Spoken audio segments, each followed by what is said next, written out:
Hello and welcome to another episode of Feeding Fatty. This is Roy. I'm Terry. So, we are a show that we want to bring you our journey, my journey through, weight loss, getting healthy, getting diabetes under control, high blood pressure, all of those things that affect us once we start the aging process a little bit, as well as maybe not paying as close attention to our diet and exercise routine or activity, not necessarily exercise, but just being moving. So we also have guests on from time to time, and the gentleman we have today has got an awesome story to tell. It is John Kovaleski. He is with T2 Nutrition and Wellness. And John, thanks for taking time out of your day, and welcome to the show. Well, thank you for having me. It's an honor to be here.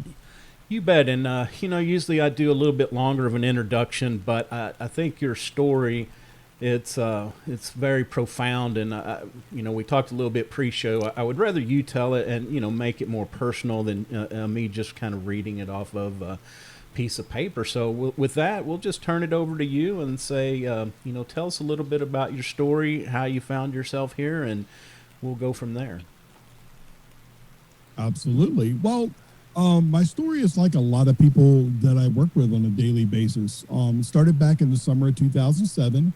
At that point in time, I worked as an automotive mechanic, and my day started just like any other. I was just your normal, average, although a little bit bigger, American husband. I went to work every day, got done work, I came home, I socialized with family, played with the kids, did all that kind of stuff. But on this particular day, I went to work in my pickup truck, but I wound up leaving work in an ambulance. Oh, my. Wow.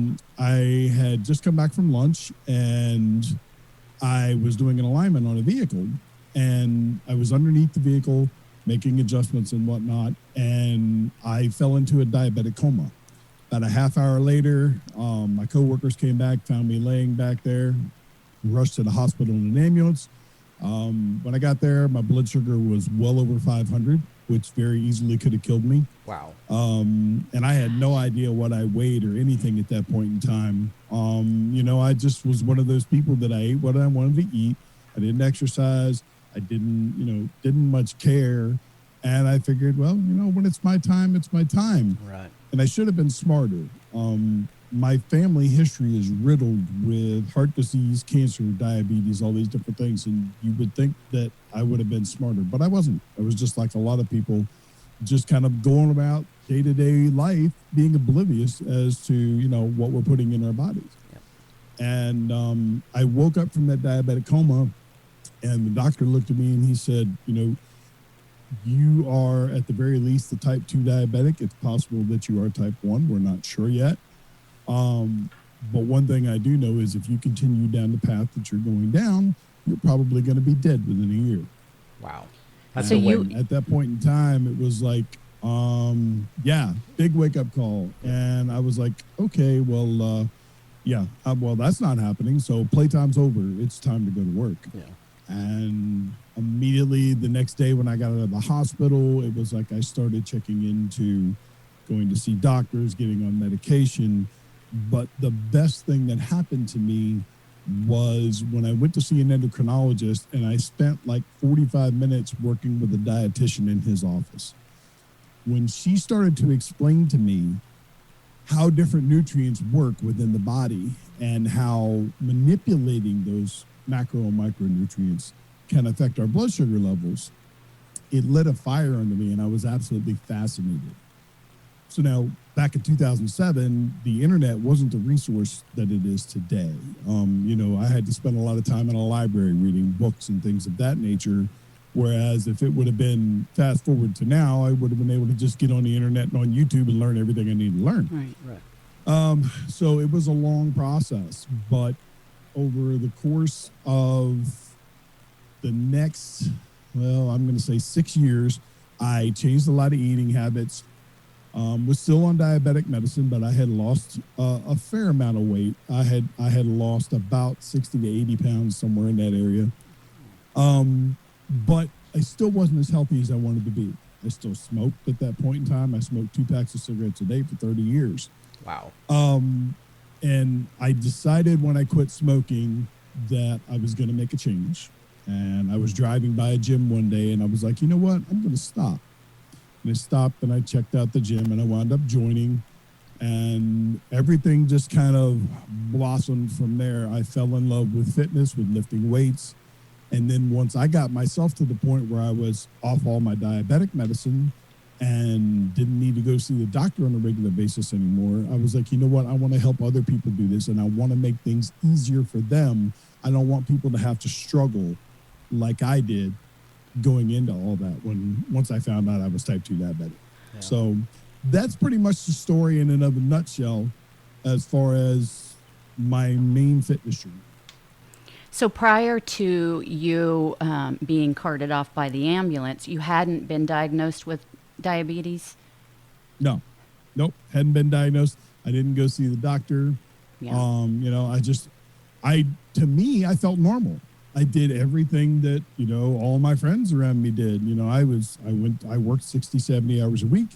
I had an active family life. I had an active social life. I got outdoors and did things and everything else. So I didn't think there was anything wrong. Wow. Yeah. So that was just like a machine gun wake-up call right there. I mean, bam, now you got it. Oh, yeah, absolutely. And when I tell people that story, it's they try to connect the dots and try to figure out how this process happened. And what I've actually done is I've actually put together this picture that I'm going to show you guys, which actually kind of visually documents the journey.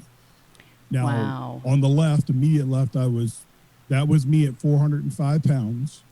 Wow. The picture in the middle was the day I joined that gym. I was like, okay, I'm going to take a before picture.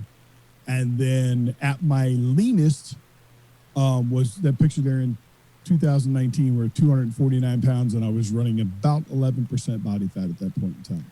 Wow, that is amazing. Gosh. Well, yeah, and I think your story is not unlike so many of ours. I don't know if we learn it in our teenage years or our early 20s, but we have this eating pattern, and then as our activity level slows down, it's like our eating levels don't, or maybe they even pick up a little bit, and then I am very much have walked the same path. Is that one day you just wake up and I found myself heavy, even though looking in the mirror, it's like, well, you're heavy, but you don't feel like it. But then you wake up with, it's a little harder to move, and then you go to the doctor, and you get that diabetic diagnosis, and wonder, what to do, where to start, and so. I guess that's kind of the next question is, you started doing this research, and where did you start? The first thing I did was the very first thing was I cut out the gluttony. I knew that it didn't take a rocket scientist to see that I was just eating way too much. Yep. Once I took the time to actually examine what it is that I was eating, I looked at, like 2 days after I got out of the hospital, I wrote down everything that I ate. I started my morning stopping off at the store, and I got a quart of chocolate milk, a little 6 or 8 pack of chocolate donuts, and 6 big slams of Mountain Dew, the 1 liter bottles of Mountain Dew. Oh my gosh. Now, I got all that and hopped in my truck, driving to work. By the time I got to work, the chocolate milk and the donuts were gone. And by lunchtime, all of that Mountain Dew was gone too. Wow. Then for lunch, my typical lunch was a large pizza, 2 Big Macs, and a large vanilla milkshake. That's what I would eat every day for lunch. Oh my gosh. And then dinner was whatever takeout. My wife at the time, her and I both led really hectic lifestyles.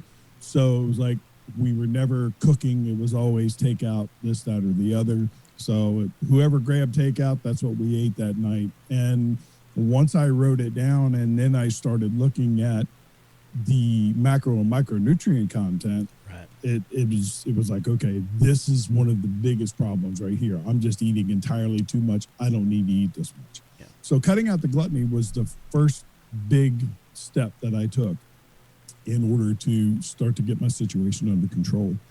And then it was just fine tuning things from there. I cut out a lot of stuff right from the beginning, which is something that a lot of people do when they start a weight loss journey. They're like, okay, we're going to take all of this stuff out, and I'm just going to eat way less than I should, which is one of the biggest problems that people have today. And then I started putting things back in slowly but surely until finally I dialed in something that worked for me for a while, up until like that middle picture there in 2013. I had a relatively significant weight loss, but I still was not in shape. I read an article that was explaining how the more lean muscle tissue you have, the better your body is situated to metabolize the nutrients that you take in. Yeah. And I was already a big guy anyway. I'd always had been. So I was like, you know what? That was what prompted me to join the gym. Joined the gym, immediately started seeing results. At that point in time, I was, I don't know, mid-40s, early to mid-40s. And it's like I was seeing results that guys in their 20s and 30s see. I was losing body fat. I was picking up muscle mass. So that became my new addiction rather than food. And it's been nonstop ever since. Wow, that's awesome. Yeah, it's important to that building that muscle mass, because it's, I like to walk, but when we do a little bit of weightlifting, and you can speak more to that, it's like we build that muscle mass, and then those muscles are able to help us burn fat, all through the day, not just when we're actually, pumping the weight. Exactly.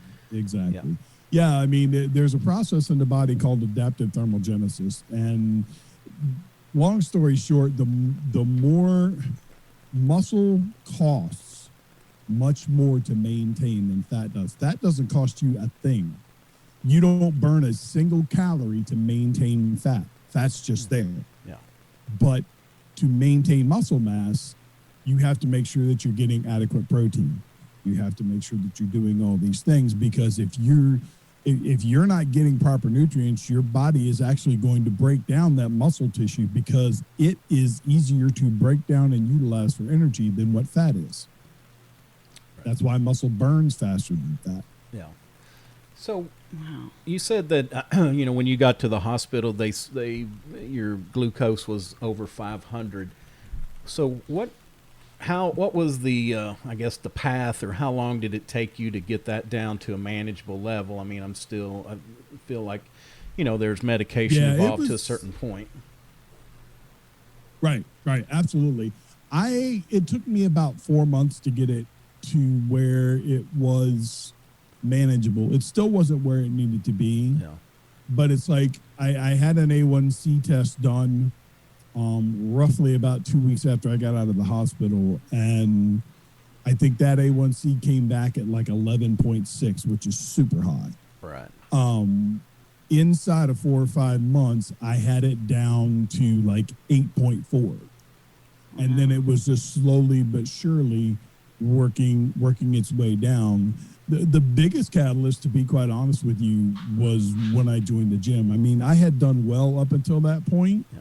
But then it was like when I joined the gym, what it was doing to my body, the exercise that I was doing. And I didn't start off going in there lifting a bunch of heavy weight at all. I went in there just doing machines, doing range of motion exercises, and focusing on cardio. And the transformation that I saw happen from that point in time, it was just phenomenal. Yeah. It was like dumping gasoline on that fire. Yeah.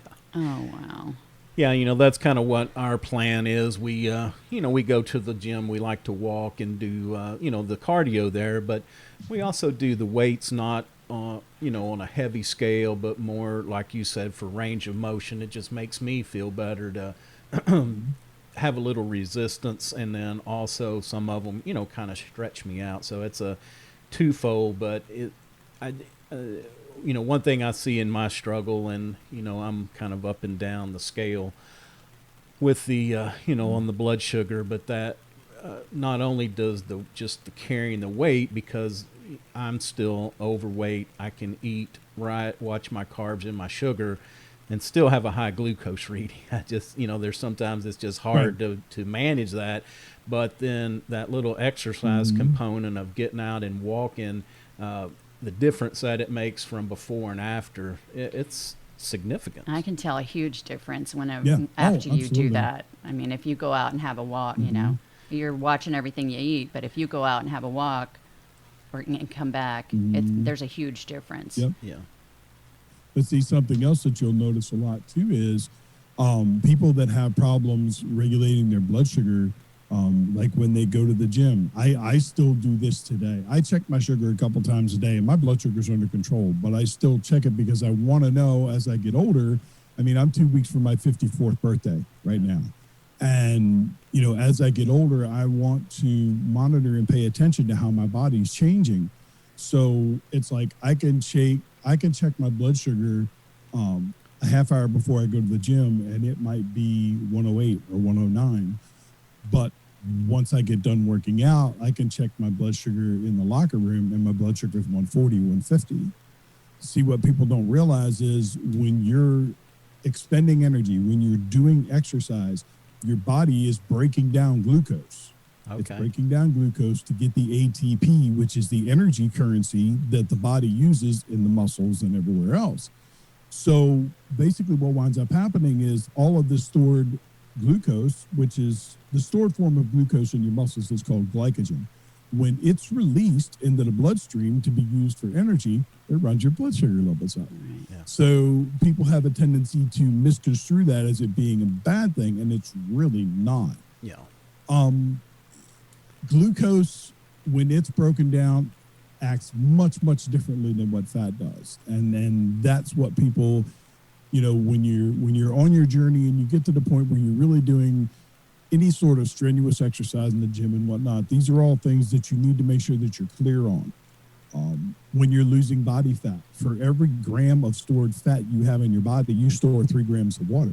So if you're losing fat, it's very, very easy to become dehydrated. That's why hydration is so important. Interesting. Okay. Just all these little idiosyncrasies that go into the process when people are expanding on their journey. Yeah, and that's interesting. I've never taken it before I went to the gym and after, a good workout. But I'm going to definitely give that a try and see what that is. That's I guess when you think about it, it's pretty intuitive. But again, you don't really put the two and two together about how it releases that glucose into your system like that. Mm-hmm. Awesome. Exactly. So, once you've kind of dialed yourself in, are you focusing a little on reducing the carbs, or I guess now that you've lost a lot of weight, you're working out a lot, it's probably not as important as it was. But let's go back in time to those first 4 or 5 months after you're losing. Were you limiting carbs to a certain amount, or kind of what was your diet like then? I was limiting carbs.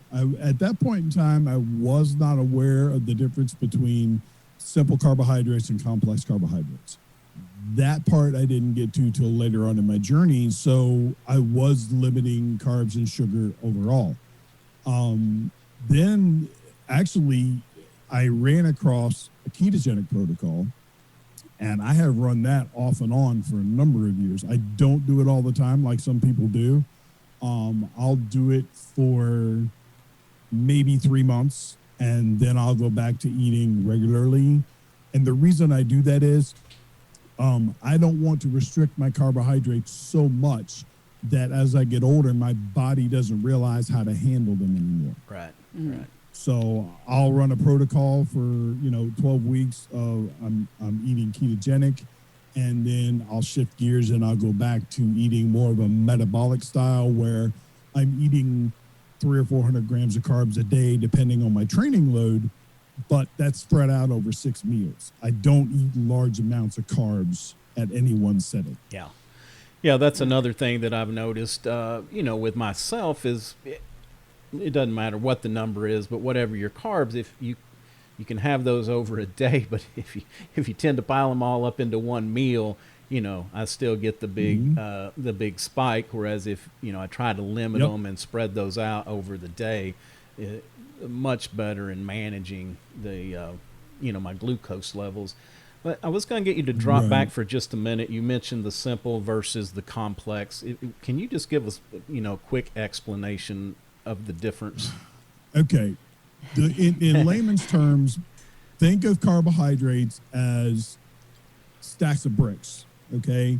If let's say you're a karate student and you're trying to break stacks of bricks, a simple carbohydrate is like 2 bricks. A complex carbohydrates is like 4 bricks. So it takes a lot more to break apart and distribute those 4 bricks than it does to take the 2. Okay.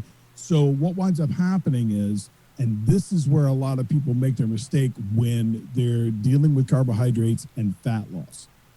When you spike your blood sugar, when you spike your insulin, when your insulin spikes, fat burning stops. You will not burn any sort of body fat whatsoever when your insulin has spiked and when your carb load is high. Here's the double-edged sword about that. If you have more carbohydrates floating through your body than what you need, if there's too much in your bloodstream, if your muscles can't store any more glycogen, then your body only has one option. It sends it to the liver. The liver puts it through a process called lipogenesis, and it turns it to body fat. So not only do you have the spike of insulin, which cuts off fat burning, you're actually storing more fat by spiking your carbs. So that's where you have to be very, very careful about using the simple carbohydrates, that 2 brick scenario, versus the complex, which is more, it takes much longer to digest them and takes longer to burn them down. And most of your complex carbohydrates are things that also come with some sort of fiber. Sweet potatoes, brown rice, quinoa, things like that. Those are complex carbohydrates. You still get the carbohydrate content that you need, but it doesn't have the effect on your insulin and your blood sugar overall. Yeah. And that's the other thing I don't think that people really understand in depth, is just all the body functions that are affected when you have the higher glucose levels. And, you mentioned the liver, but, people, and, I'm very surprised that the recovery that you've had, especially being such a heavy smoker, because I've heard, I've just heard horror stories about people who had the high blood sugar and were smokers on top of that, like, losing toes and all kinds of things like that. So I think just, it's a good reminder to everybody out there that the high blood sugar is not, it's a very, very deadly thing, and because it affects so many parts of our body. Mm-hmm. Absolutely. When you sit back and you look, I tell people all the time, and the ketogenic craze and the carnivore phase and all that different stuff, it has got people to the point that they're villainizing carbohydrates. Carbohydrates are not bad. Right. Carbohydrates are not evil. What they are is dangerous. If you don't pay attention to them, if you eat too many of them, they can cause you issues. If you eat too much protein, if you eat too much fat, you can eliminate that. You're going to eliminate that in stool. You're going to eliminate that in urine. You cannot eliminate carbohydrates. It either gets burnt for energy or it gets stored as fat. Those are the only 2 options the body has. So it is the one that you need to pay the most attention to. Right. Yeah, and I think it's like anything else, just coming in and saying, well, let me just say our approach that we have taken has been more that balanced, and so you kind of have to be careful, as you're saying, about living a life where you just cut something completely out, because there can be other ramifications as well. Yeah, that doesn't work so well if you just try to. Absolutely. And it makes it harder when you say you can't have any of anything. All of a sudden, you just want forget it. You want all of that. As soon as exactly. As soon as you are told that you can't have something, you want it. But now here's the funny thing. 85%, and this is an accurate number because I literally just went through all my client records for the last 18 months, okay? 85% of everybody that I work with I've had to increase the amount of food they eat when I start working with them. Right. Wow. Because most people cut their intake so much that they slow down that adaptive thermogenesis, and they're not even taking in enough to sustain what they're doing on a daily basis, let alone any exercise or anything. Right. Most people, I have to increase their calories anywhere from 500 to 1,000 calories a day before they start burning fat. Yeah, and that just goes to a great point of why we need to seek out, professional help on these things, because, just like, a lot of people get on the internet and say, oh, carbs are bad, so we're cutting all of them out, or reduce the calories, which, it is calories in, calories out, but we've got to have enough calories to function. I mean, brain function, body function. And then if you add some exercise in on top of that, we've got to have, and then like you said, it's and you'll have to call the name, but it like stokes that your metabolism fire as well whenever we do eat correctly. Yes. Yep.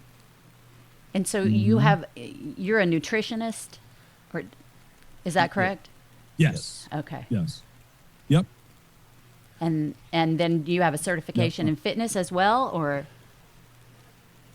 Yes, Okay. I have certification. I'm certified in fitness, and I'm a certified nutrition expert through the International Sports Sciences Association, the ISSA. Okay. So another big thing that's kind of come up on the radar a lot more is fasting. What's your take on intermittent fasting? The best thing about intermittent fasting is learning to control your hunger. That's it. As far as the actual fasting part of it, most people that fast tend to fast for 24 hours or more. And there are certain benefits that you can get from that. There's autophagy, which is basically new cells eating old dead cells, and they almost becoming like super cells. Okay. That effect happens when you fasted 24 hours or longer. The intermittent fasting, the main thing it does, in my view, is it teaches discipline, because you have to be disciplined to say, okay, I'm only going to eat from noon to 8 o'clock at night, or from noon to 6 o'clock at night. So I have to make sure if I'm eating 2,500 calories, I've got to be able to get 2,500 calories in that window. And I have to do it in a way where I'm not eating one huge, large meal and then having to deal with digestive discomfort. Yeah. Not to mention the fact of nutrient overload. Can you absorb 200 grams of protein out of one meal? Right. There are those that say you can, there are those that say you can't, and the science is unclear. But one thing I know is this: intermittent fasting is very good if you are someone that is not disciplined, not good at portion control, and someone who doesn't want to take the initiative, especially up front, to be, okay, I need to weigh out my food, and I need to plan out, I'm going to have 6 meals a day, and I need to weigh everything out and portion it all out so I'm prepared. Yeah. So that's my take on intermittent fasting. Yeah, and the other interesting part about that is really what is considered fasting, because I've seen somewhere, they talk about the 24 hours, and, you do that every once a week or once every 2 or 3 weeks, something like that. But then I've also read information that, they talk about more like a 12-hour fast, which, to me is basically just kind of that old school thinking of, we just don't need to eat too much after about 6 o'clock at night. And then when we wake up in the morning, we can eat, start with our breakfast and eat normal. But is a 12 hours really actually considered fasting? Yeah. It is, but let me back up to your point that you just said. Okay. The worst possible thing that you can do is not eat before you go to bed. And let me explain why. Okay. When you're sleeping, your body is still burning calories. So let's say you go to bed at 9 o'clock and you have your last meal at 6. By 7:30, odds are, unless you had a huge meal, that food is digested and already being processed throughout your body. Okay. Which means you have no reserves going into 6 to 8 hours of sleep and then another 6 hours of fasting. Does that make sense? Mm-hmm. If you eat I tell all my clients, make sure you eat, at the very least, eat a snack, something that contains protein and healthy fats about an hour or two before you go to bed. Okay. Because what happens is when you don't have any food in your system and you're sleeping, your body goes into what's known as a catabolic state. At that point in time, your body is looking for substances to break down for energy, especially if you don't have any food in your digestive tract. And the first thing it goes to, like I said before, is muscle, because muscle is much easier to break down for that energy. It takes the amino acids, sends them to the liver, creates ATP and glucose from it, and then you have your energy to sustain you throughout the night. So that's the downside of fasting. Okay. If you're doing let's say, for example, you're doing a 16-8 window intermittent fasting, which is the most popular protocol that people use. Okay. And typically how they do it is they'll have their last meal about 3 hours before they go to bed, and then they sleep for 6 to 8 hours. So if they're sleeping for 8 hours, then they wind up they 11 hours from the time they get up that they've already fasted. So then all they have to do is skip breakfast, wait till lunch, and they're good to go. They've got their 16 hours, and it wasn't that difficult because they were sleeping for the bulk of the time. Right. But your body was still breaking down muscle. Your body was still needing to find energy. And that's why, that's the downside of intermittent fasting. Yeah. Okay. Yeah, that's good to know. I've just, I know it's been around for a while, but it seems like we've just heard much more about it, in the last month or so. Yeah, friends. Oh, yeah. And, I mean, we've kind of talked about it, not specifically about which fast we would think about doing, but just kind of getting into it. Yeah, well, like I say, it can be a useful tool. Things like intermittent fasting, ketogenic protocols, carnivore protocols, all these different things, they're all tools that we can bring out and we can use at different points in time. Right. There are people in the fitness world that say you can't be a bodybuilder, especially a professional bodybuilder, and run a ketogenic lifestyle. You have to eat 400, 500, 600 grams of carbs a day. And I can show you a man right now that is in his 50s and has won his last 2 masters competitions in bodybuilding, and he's been ketogenic for 10 years. Wow. So it can be done. You just have to be very aware of what you're putting in your body. You have to be very aware of what you're doing in the gym, and you need help, stuff like that. And back to your point that you said earlier, Roy, when the average person doesn't have a clue what macronutrients do in the body. Right. The average person doesn't know how much food they should be eating in the course of the day. Shoot, most of us in our generation, we grew up, Saturday mornings was all about eating sugary cereal in front of the TV watching cartoons. Exactly. Right. Exactly. You know what I mean? Lucky Charms. And guess who the cartoons were sponsored by the cereal companies, Right. and it was all a big thing that got us eating a ton of sugar and made us all overweight. It's all their fault. Gotta have somebody to blame. Yeah, no, it's not their fault. So let's talk about the other components of not only losing weight, but we just want to be healthy. Some of us need to lose weight to be healthy, and I'm sure there are people that are at the right weight that need to add more activity, exercise to help them be healthier. But the other components, I used to have a sign that hung over my desk that said, "Get my 8 hours sleep every night, drink my 6 to 8 bottles of water or glasses of water, and then Right. move, do something, try to sweat a little bit every day." But I think the water and the sleep do you feel that those are big components of helping us to not only lose that weight but be healthy in general? Absolutely. Water is key. Our bodies are 80% made up of it. You know what I mean? So it's in one way, in one form or another. So hydration is incredibly important. Sleep recovery is also very important. If you lead an active lifestyle, whether you just have an active job or if you spend a lot of time in the gym, Recovery is key. Anybody will tell you that knows what they're talking about. They will tell you that, building muscle, burning fat, all of that stuff, none of that happens in the gym. It all happens outside the gym. Okay. We go in the gym, we apply metabolic stress to our bodies by engaging in activity. We apply, micro tears in muscle tissue by lifting weights.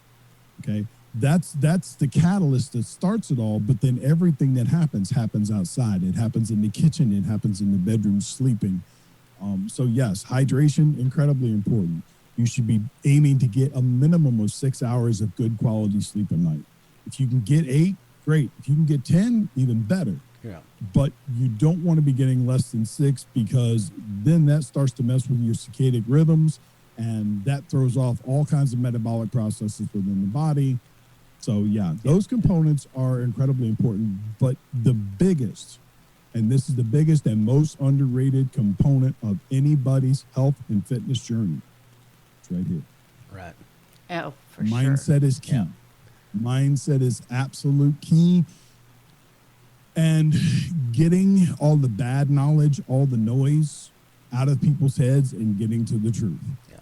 Because, come on, you can pick up any social media platform today and there's some fitness influencer on there, and, you'll see these guys and they're like 6% body fat, and they're trying to make people think that they're that way year round, which they're not. They look like they literally live in the parking lot of a gym and never seen a Twinkie or a ho-ho in their life. You know what I mean? Right, exactly. But they're selling a fantasy. Okay? Yeah. These guys, and girls for that matter, most people don't realize that when they get ready for their photo shoots, they are restricting carbohydrates, they're restricting water for 2 or 3 days beforehand, and then just before they step in front of the camera, they eat a bunch of sugary stuff, so it causes cellular swelling in the muscles, so it makes them look bigger than what they actually are. There are all kinds of tips and tricks that these guys use to make themselves look good, and the general public tries to buy into that. Yeah. And you can't. You can't. Nobody can look like that year round. Right. So find somebody that can educate you in the proper ways to do what it is that you need to do for you. But then that person has to make sure that they're helping you address your mindset issues too. Right. Because if you're not ready to make a change, you're not going to. Right. It doesn't matter how many coaches you hire. It doesn't matter how many fitness plans you buy online, how many supplements you take. It doesn't matter. If you're not ready to make a change, you won't. Yeah, and I've had people ask me before, like, have you ever thought about having the surgery? And usually that's why I always say no, because if you don't get it fixed between your ears, it doesn't matter what you do like that, because I've known people that have had different procedures, but then they fell back off into the bad eating or drinking habits, and then all of a sudden not only are they heavy again, but they got complications from whatever surgery that they had. So definitely right about getting it straight. Yeah, and it takes something different for everybody. I mean, it. Go ahead. Yep, it is. If my one of the things that I tell a lot of people that I talk to, little background, I'm a resident coach in a huge Facebook group called the Dad Bod Transformation Group. We currently have over 60,000 members. Wow. Okay. So it's a huge group, and I go live in there a couple different times a week and whatnot. And one of the things that I'm real famous for telling these guys is that if you're working with a coach, and the first thing he does is takes your money and then he says, okay, well, this is the workout plan that I have all my clients do, and this is the nutrition plan that I have all my clients do. It works amazing for them, and it's going to work amazing for you. You're going to have good results. Let's go. Right. If that's the pep talk he gives you after he takes your money, get your money back and run. Right. Number one, you could use the exercise, and number two, you don't need to spend that money. Right. Because there's so many misconceptions in the fitness industry today. It's insane. Yeah, and I think you're right. You have to find somebody, everybody's a little different, so everybody's going to need a little bit different plan depending on where they are, where they need to go. So if you don't get that individual attention, definitely, right, that is a huge red flag to begin with. Yeah. Mm-hmm. So For sure. tell us about T2 Nutrition and Wellness. What's that all about? T2 Nutrition and Wellness, it's actually kind of funny how that came about. In the spring of 2019, I wound up finding out that my right knee had gone bone on bone, and I was going to need a full knee replacement. So I spent a significant amount of downtime that year. I had to wait like 3 months for the surgery because my insurance company wanted me to jump through all these hoops and get these injections and all this other stuff. So I was sitting around the house with nothing to do. So me being me, I'm always trying to learn something. So I was listening to a podcast with Tom Bilyeu, who was one of the founders of Quest Nutrition. And he had, I believe the guest he had on the show was, his name was Mark Sisson, who was the guy that started Primal Kitchen and the Primal Blueprint, which was all about ketogenic foods and all that type of stuff. And he was sitting there and he was talking to Tom and he said, you know what? He said, people have to look at it like this, you know, because Tom was asking him why he started Primal Kitchen at, I think he was 53 when he started that business. Wow. Okay. And it turned into a multi-million-dollar business that he's since sold to Kraft. And Tom was asking him why. And he said, look, he said, it's real simple. I believe that if you find the world's biggest problem, not only are you going to find the world's biggest opportunity to help people, but you're going to find one of the best business opportunities that there is. And I immediately, because that hit me like a brick, I picked up my phone and I was like, Google, how many people in the world today have type 2 diabetes? 280 million people. Wow. 70 million of them are undiagnosed. 17 million, and mind you, this was 2 years ago, so these stats may not be correct now. 17 million of those 280 children. Oh. Okay. So I was like, okay, that's what I need to, you know, I've reversed my type 2 diabetes. So these are the people that I need to work with. So I went to my laptop and GoDaddy.com and I'm like, T2 Nutrition. The domain was available. So I bought the domain, I built the website and started everything. And then I kind of rebranded everything about 8 months in because I realized that it was more than just nutrition and exercise. Fitness, wellness is everything. It's the mind, it's the mindset, it's the body, it's the spirit, it's the way you look at life. So that's why I rebranded it to T2 Nutrition and Wellness. And I deal with people's mindsets just as much as I do what they're going to eat and how many reps they're going to do in the gym. So how do you start? I mean, how do you find out where they are? How do you assess them to find out where they are in their journey and if they're ready to do what they need to do? How I typically start is if somebody contacts me and wants to work with me, the first thing I do is I send them intake forms. The two forms combined total about 9 pages, and they give me a ton of information about them. I ask them questions like, you know, does their family support their journey as far as getting fit, or do they find resistance? How do you feel about counting calories, measuring food, preparing food ahead of time, stuff like that? How do you feel when you are in a situation and you find a shirt in the gym or find a shirt in the store that you want, but you can't find one in your size because you're too big? All these different questions that I ask them. And then after I get that information, I sit and I give them a free consultation online over Zoom or something like that. And I discuss it with them. And I try to find out where they're at physically, where they're at mentally and emotionally, and then I try to address all those features. Okay, great. Well, John, thanks so much for taking time, out of your day to be with us. Before we let you go, a couple questions. First off is, what is a tool that you use, and it could be in your wellness journey, and something that adds value to your day, a tool, a habit, some kind of a ritual, in business or personal, professional, either one? On a personal level, it is, I always take some time to be mindful. And how my ritual for being mindful is I will take at least 30 minutes out of my day, and it's typically in the morning. I'll light an incense. I'll find a playlist that has some sort of music, preferably like binaural beats, which are very, very good. They have a very calming effect.